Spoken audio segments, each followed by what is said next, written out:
Hello everyone. Today we have a very special guest. Hi Shalom. Hi, How are you doing? I'm good. Okay, great. First of all, it's a great pleasure and it's truly an honor to have you here. And thank you so much for accepting the invitation. So we start by, if you can tell us your name and a little about yourself. Okay, so my name is Shalom. My Burmese name is Jason Nintet, and then I come from Yangon, Myanmar, and I'm one of the ethnic minorities. I'm half Karen and half Burmese. Yes. Right. So you talked about Yangon in Myanmar. If you can tell exactly where in the map is Myanmar located. It's located in south of Myanmar, and then it's not really south, but in the middle south. Yeah. Right. So Myanmar is, I think, also like near Thailand, yeah. Yeah, near Thailand. Yeah. Right. So, what's something about your hometown that or your family that you're really proud of? I would say like I came from Yangon, is a commercial city. So basically I grew up in a city, and then I didn't get to like experience much of the like cultural things. Right.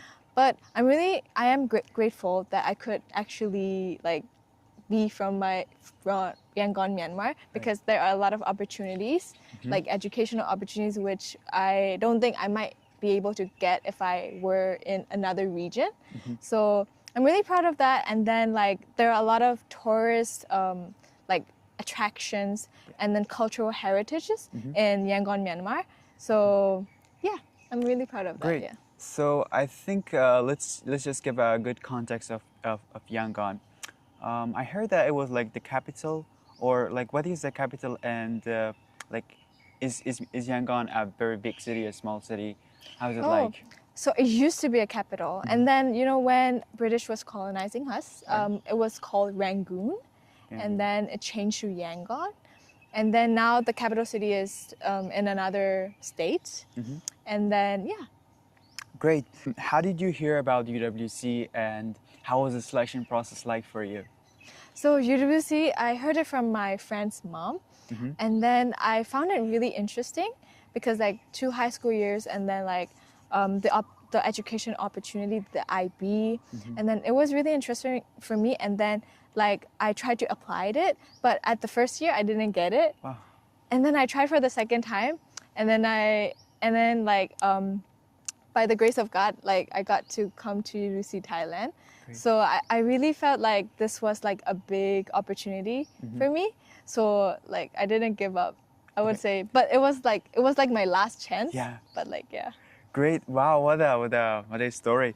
So you said that in the first year you didn't get in. So if you can tell about like the selection process, like how was it? Through which process you had to go to get in? So basically the process was like at first you do the application form, like all the essays or your documents, information, and then a video. And then after the application, that's like the first stage. And then after that we have like test, like aptitude test. And then after you pass the aptitude test, we have like a challenge day where like the selected like maybe 30 students, they came together, and then we do like British parliamentary debate. And then after the debate, we get to interview with the national committee members. And then after the interview, you get to nominate like Yes. or not. Yeah. Yeah, pretty the same in my national committee. But like, okay, tell us about your first year. Like, until which stage did you go and you couldn't?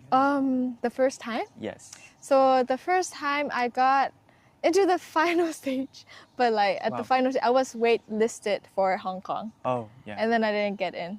Wow. Yeah. Well, actually, the same story goes with me. Really? Yeah. I applied the first year, but I was rejected. Our national committee has 3 stages. So, as you said, the first stage is the same. It's an online application. You form all the essays, and also you upload a video of yourself to them, which is called UWC application video. And then there's an interview, and then there's like a Zoom meeting where it's like a debate. But yeah, ours is all online. But in the first, ours too. Yeah. Yeah, ours too, all online. Yeah, but in the first year that I applied, I was selected for the first stage, but after the interview, I was rejected because I didn't do good. Oh, Okay. Anyways, let's go like and talk about life before UWC. How was your life like before you came to UWC Thailand? And like, what were you doing?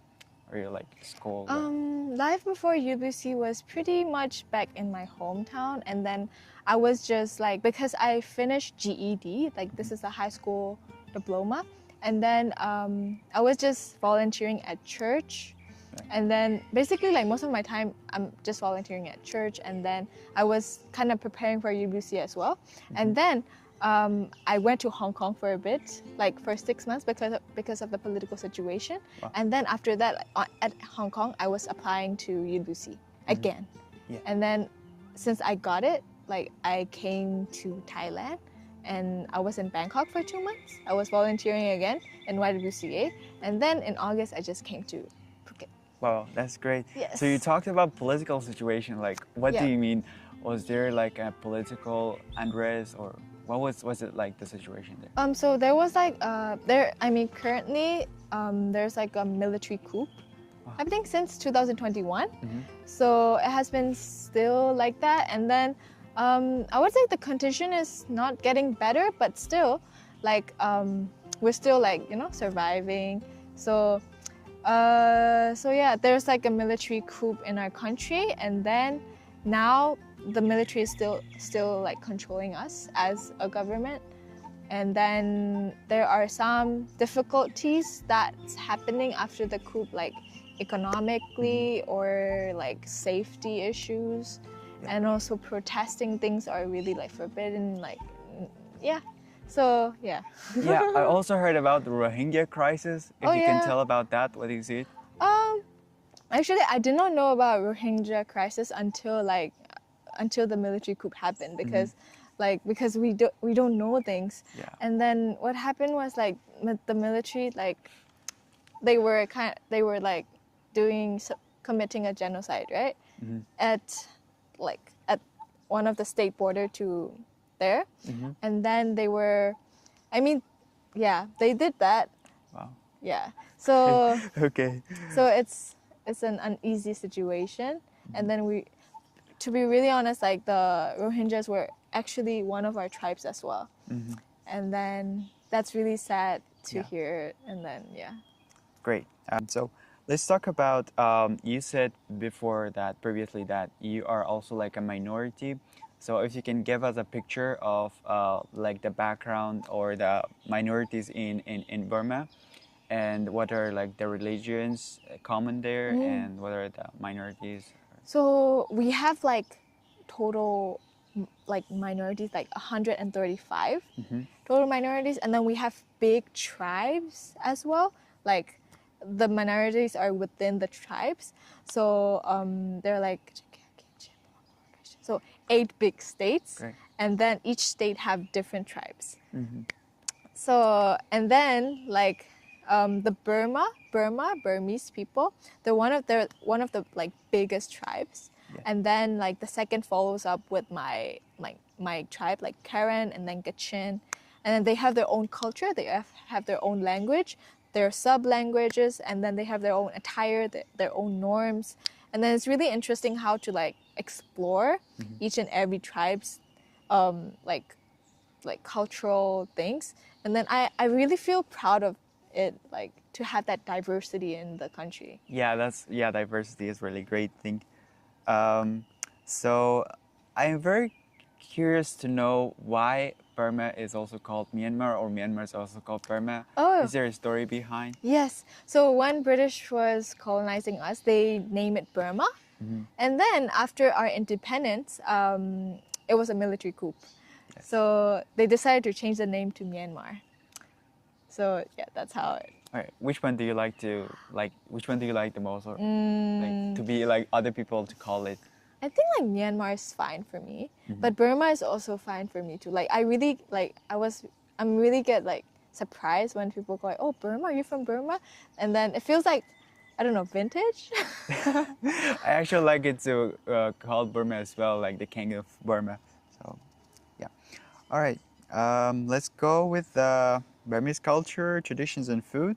So if you can tell us about delicious or your favorite traditional Burmese dish that you love so much, and what makes it so special?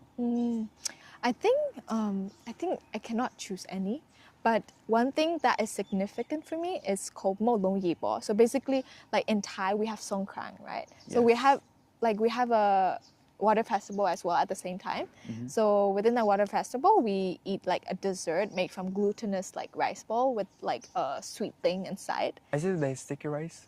Sticky rice, not sticky rice. So it's like glutinous flour, like it's like mochi, like dough, but like it's really sweet. And then like coconut is like upon that. Oh yeah. So we eat it, and then also like it's normally in April, right? The festival. It's on my birthday as well, like on that day. So basically, I get to eat that, and then it's really like, I don't know, memorable for me. And then I think it's also really one of my favorite like Burmese cuisines as well. Yeah. Great.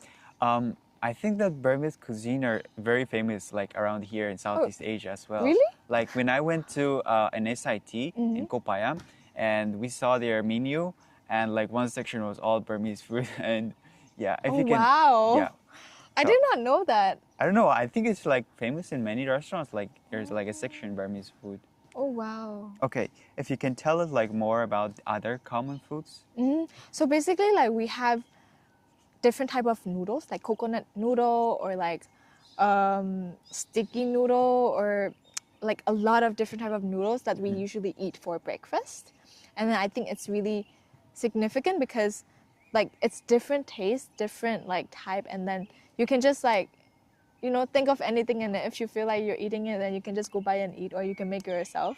Right. So I think noodles are really like one of the most significant dishes. Yes. And then also we like for Asian and also for Myanmar, we really like rice. So rice and curry is go to like meal. Great. One question.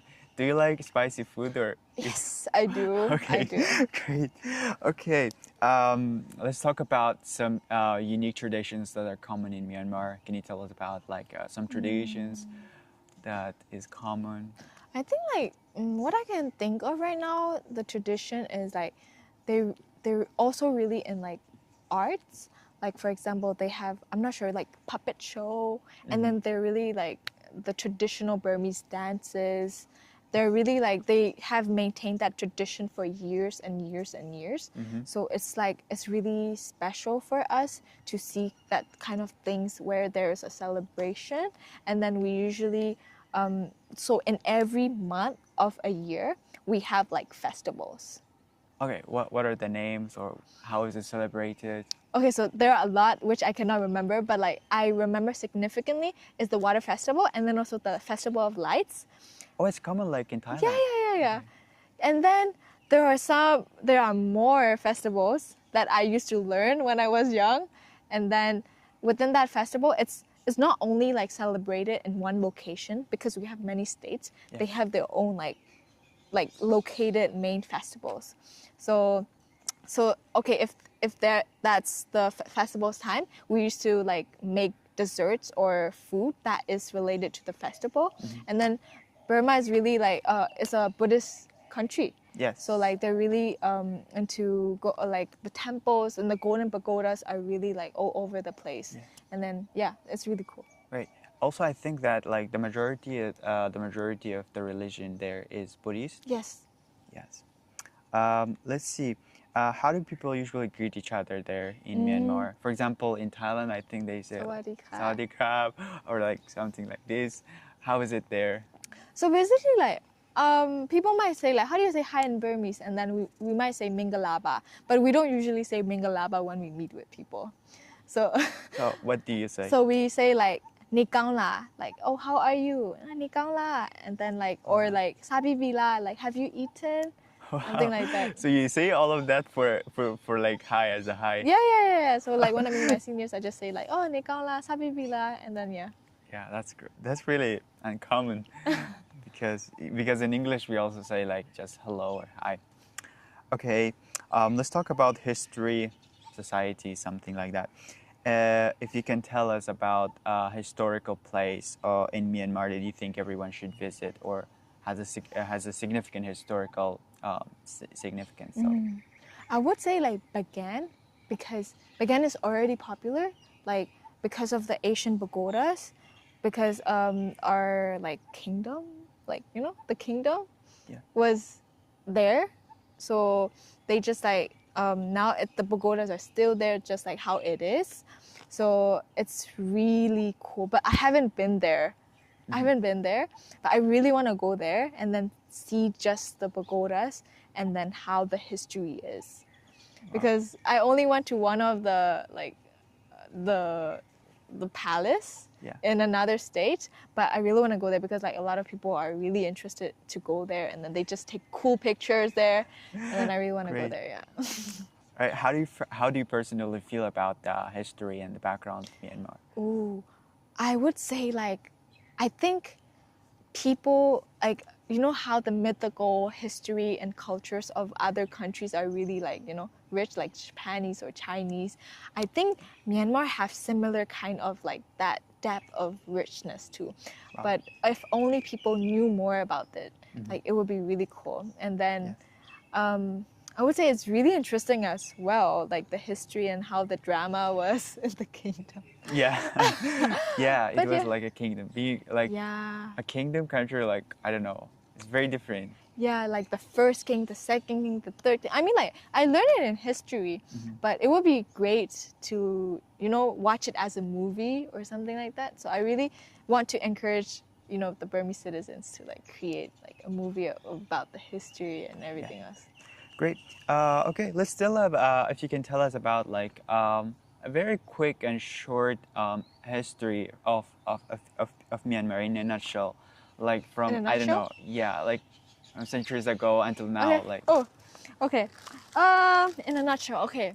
So what I can think now is, okay, the first king, second king, third king, and then I think within the fourth king, I think like the British colonized us, and then the Japanese, and then what happened was, and then we gained independence from British, and then the military coup, like for a long time.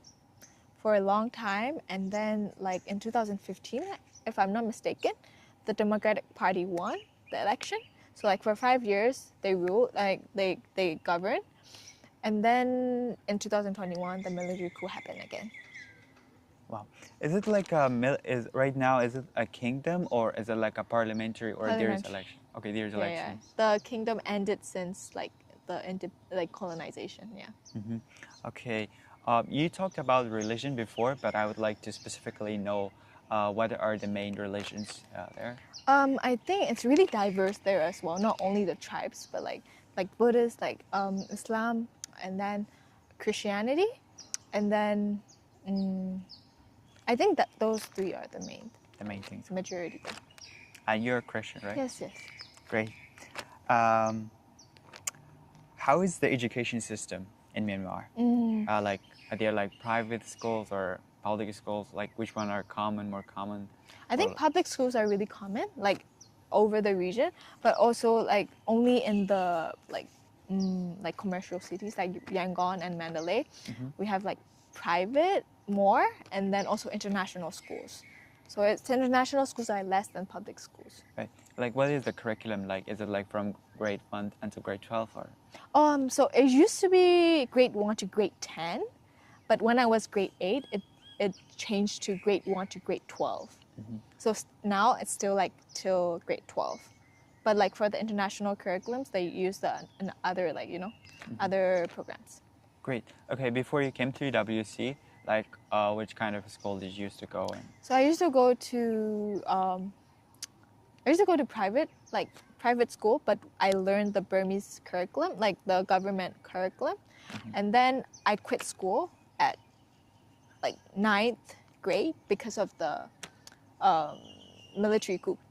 And then I quit school, and then I did GED instead to get a high school diploma. And then after that, I just applied UWC Thailand. Yep. Wow, that's awesome. Let's talk about economy and a bit about politics. Yeah, what is like? What do you think is the biggest challenge facing the people of Myanmar right now? I think like everything, I would say, because Everything. I mean, like, if I have to generalize it, Yes. but like economically, like the inflation is, yeah, it used to be like a big issue, and it really like give us each family and their business a difficult time to survive because there's no electricity. Like we only have like 4 or 5 electricity, like hours of electricity per day. So like for those who are like functioning with factories and everything else, it's a really an issue without the electricity, like enough electricity. Yes. And then the inflation, and then there was like the lack of fuels, and then it was also a main issue now. And then yeah, I admit, like, yeah. So economic problems, like people struggling with economy, inflation high, unemployment, stuff like that. So basically, like talking about employment, the military, like they set a rule of like above 18, like people, like teens, have to go to military enlistment. Oh, they So- have to be recruited for Yes, the military. Yeah. So Okay. because of that law, a lot of teenagers, including me, go Like out boys, of the country. boys and girls. Yeah, boys Oh, and girls, but like boys more. Like Yeah. they try to get more. So that's why they just go out of the country. They try many ways to go out of the country, and then yeah, like Oh, they just like kind of escape, or yeah. and then because of they do not want to get in the military. Yeah, because the military enlistment is a thing because the military is recruiting them not for the training, Or for the war, like the civil war. So like yeah. yeah, Wow. that's why. Okay. So let's see. How does the people of Myanmar view education and an opportunity for young people? For example, in some countries, like yes, people encourage their children or their siblings to go and educate. And how about Myanmar? How is it like? I think like since after the military coup, a lot of teenagers pursue like higher level education through they find more about opportunities to go abroad because they want to go out of the country, right? Yes. So after the coup, like they tend to find many ways like GED, IGCSE, or any other curriculums to like for school purpose, and then also for their future. Yeah. So like now, like till now, they're really trying hard, and then I can see that from there, and then I'm really proud of them, and then I just hope that they will achieve what they want to pursue in the later future without having the limitations of the country. Great. Let's move on with UWC and IB, talking about your experience here. How has your experience at UWC Thailand been so far? I think it's really been like a journey. Because when I first came, I did not expect anything about the IB. Like I did not know what was IB, and then I knew that was subjects that I should take, but I wasn't expecting that much. So like at first I struggled because the education system is really different from what I had before back in Myanmar. Definitely. And then it's really different, so I have to catch up things. But I'm really glad that I could like learn more here, and then learn in different ways that I didn't have like experienced before. And then I'm really glad that like not only for academic issue, for CCAs and service issue, I could really like directly help what I'm passionate of. Like the Burmese people here, the migrant workers, the Burmese like students, and then I could have more opportunities like as by myself to actually support them like directly. Yeah. So I'm really grateful for this opportunity. Like just like really. I also see you so much like trying very hard. Also, you're very committed in the extracurriculars. I can see that. Thank you. Okay, first of all, let's see what subjects do you take? So I take for HL I take English A, Maths AI HL, Yeah. Business, and then for SL I take ESS, Visual Art, and Self-Taught Burmese. Great. So we have already like finished 1 year in a blink of an eye. Like time flies, yeah. In this 1 year, what has been the biggest challenge for you being here? Interesting. I think academically it was like the biggest challenge for me to transition and to adapt, and then I think that's the only challenge. And other than else, I'm really grateful for all the friends that I meet here. Grateful for the opportunities that I could get where like I could not get back in home. And then yeah, I'm ready for more challenges in grade 12. Yeah. Great. What is specifically like? What is specifically are the things that you look forward in grade 12? Oh yes. So basically, academically, Academically, like socially. I'm looking forward to my EE and my IAs. Wow, that's that's a pain in the neck. Yeah, Everyone, yeah. And then I'm looking forward to my CCA, the Bridges Beyond Borders, the Skills Week the thing. bridges beyond. Yeah. So basically, we're planning to like expand it into like a big thing, and then we want to apply for like some like proposals. So I'm really expecting a lot from that. Yeah. Great. So being at UWC, how has it changed your perspective or way of thinking before that? When you came here, how did it change like your perspective? I think it changed a lot from how I like see things, and also like about sustainability, because in Myanmar, sustainability is some like topic that we don't get to be in touch with. Like, okay, you use this, you waste this, you don't know where this goes, right? That's right. Same in Afghanistan.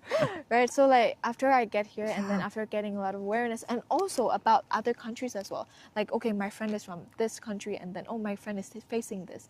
I get to experience a lot more, not just from the social media or your phone, but like I get to experience the cultures and then the diversity in UWC Thailand.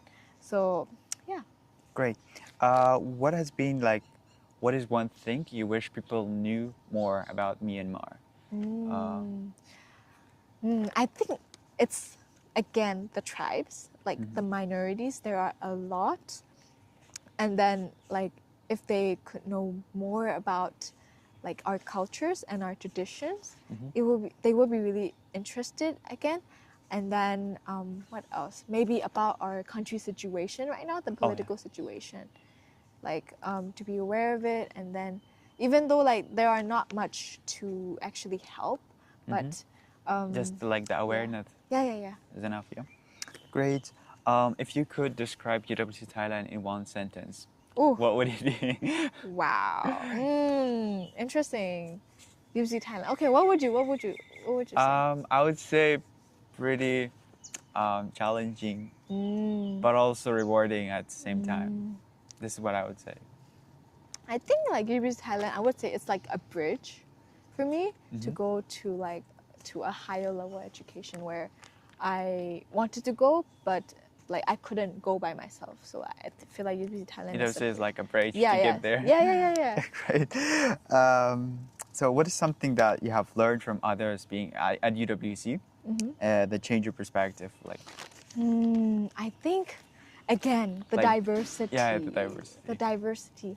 Because like you know how we have different cultural like backgrounds, and then experience that here, and then like they do this, like we don't do this in our culture. They do this. Why do they do this?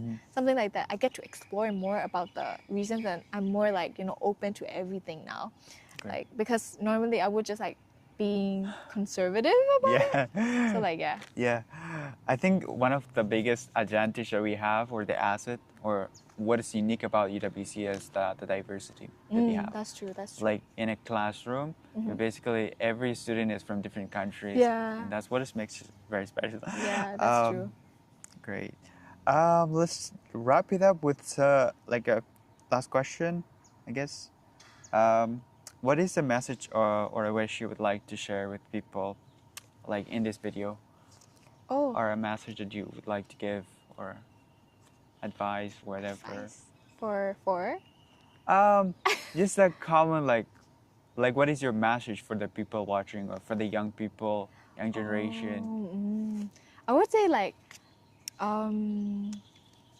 just like there's always a way, There is nothing impossible, but there's always a way to get what you are passionate of.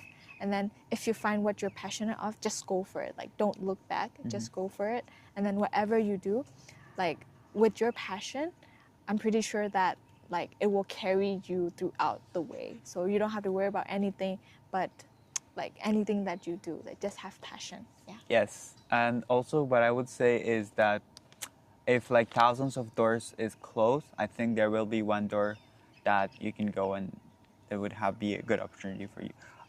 Okay, this Okay. is one. This one is the real last question. Okay, no worries. Is there anything else? Is there anything else you would like to say about your journey, about Myanmar or UWC? If there is something, maybe you can share. There's something. I would say like all combined, I'm just so grateful for this opportunity to get into UWC Thailand and then to do what I'm passionate of for my country, like for the people in my country. And then like this will continue to shift towards to the future that I am really passionate of, and then I have like think of, consider of, and then I'm just really excited for my life journey. Wait, Yeah. one more. What do you look forward after UWC? Oh. What do you like to do, become? So basically, after UWC Thailand, I'm pretty sure that I'm going to university, right? Okay, after 4 years of university, like for major career purpose, I'm not sure yet, but what I really want to do is I really want to do a social entrepreneurial business regarding to Myanmar, and I really want to build a school. Wow. So I really want to do a school where like children, like especially who have experienced war, like refugees in the country or like internally displaced students from different regions, I really want them to come to the school, and then they would actually have access to quality education. Like not only the Burmese curriculum, but I really want them to actually learn things, to have the quality education, and then to do what they have passion in their life. Wow, what a great way to like learn here at the university, all the experience and get, and then impart it and then like teach others. That's a great way. Thank you so much, Shalom, for accepting and for being and giving your time. Really good discussions, and thank you so much.